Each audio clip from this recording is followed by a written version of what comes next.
Bagaimana pengampunan itu ternyata bisa mencabut akar kepahitan dan menyembuhkan luka batin. Kemarahan, kekecewaan, hanya satu jawabannya, yaitu pengampunan. Sebagai dasar firman Tuhan dalam Matius 6 ayat 14-15 berkata, "Kalau engkau mengampuni kesalahan orang yang bersalah kepadamu, maka Bapa di surga mengampuni engkau.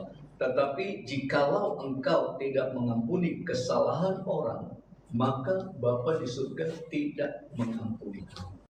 Ini artinya untuk alami pengampunan daripada Tuhan harus mutlak mengampuni terlebih dahulu. Puji Tuhan, ini adalah kata kunci yang sering sekali menjadi sebuah alasan dan tantangan, Pak ya. Kan begini secara umum. Loh, aku Pak Pendeta yang dilukai, kok malah aku yang mengampuni? Harusnya dia yang datang minta ampun sama aku kok yang dijahatin. Gimana? Inilah kedahsyatan Tuhan. Segala pertanyaan yang diajukan orang untuk menghindar atau ragu dan sebagainya, Yesus sudah mendahului segala jawabannya. Yesus telah memberi contoh, Yesus telah memberi jawaban atas pertanyaan orang, saya dilukai, mengapa saya harus mengampuni? Seharusnya dia yang datang kepadaku, seharusnya dia yang minta maaf kepadaku. Tapi Yesus telah memberi contoh. Dalam kondisi dehidrasi, kekurangan zat cair di kayu salib, dia berkata, ampunilah mereka. Tidak menunggu orang lain mengampuni kita, tapi kita yang mengampuni terlebih dahulu. Orang terluka bisa dilukai oleh orang tanpa disadari.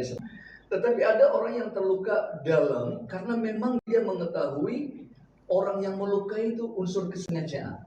Perkata yang disampaikan karena dia benci, karena dia tidak suka, supaya dia tersingkir, supaya dia menjauh, sehingga kata-kata yang membuat sakit itu diucapkan, kata-kata kasar itu diucapkan, itu lukanya semakin dalam. Ya, dan pemulihannya pun itu butuh proses untuk bisa mengalami pemulihan yang sempurna. Tentunya artinya harus berdamai lebih dahulu. Forgiveness itu, kesembuhan batin itu awalnya ketika kita mau mengampuni. Meskipun kita tahu kita adalah korban, tapi keputusan kita untuk mengampuni ternyata membuat kita menjadi bebas dan lepas. Mungkin ada kesaksian-kesaksian pengalaman yang berbeda dari itu, Pak Pendeta. Baik, ketika kami ada di Manado, ada satu ibu yang mengalami kebencian dengan mertuanya perempuan. Apa yang terjadi? Karena kebencian ini terus berlarut-larut, benci. Jadi dia kerasukan karena kebencian itu roh lain masuk dalam dia, dan tanpa disadari bencinya itu terungkap ketika roh jahat masuk dalam tubuhnya. Roh jahat ini berulang-ulang masuk ke dalam dia, sehingga pada satu saat itu kita katakan kau tidak boleh masuk lagi. Ya, siapa kau? Dia siapa yang ngomong? Aku dari mertuamu. Ya, jadi seakan-akan setan mau menipu bahwa artinya dia disantet oleh mertuanya. Ya, kalau setan itu berbicara, aku dari mertuamu. Tapi inilah, iblis selalu berdusta.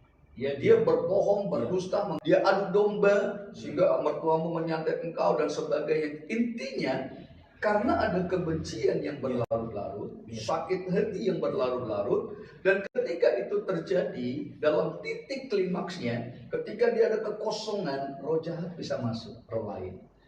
Jadi karena roh kebencian itu, roh jahat mengikat tubuhnya, dia bisa sampai akhirnya gila dan sebagainya.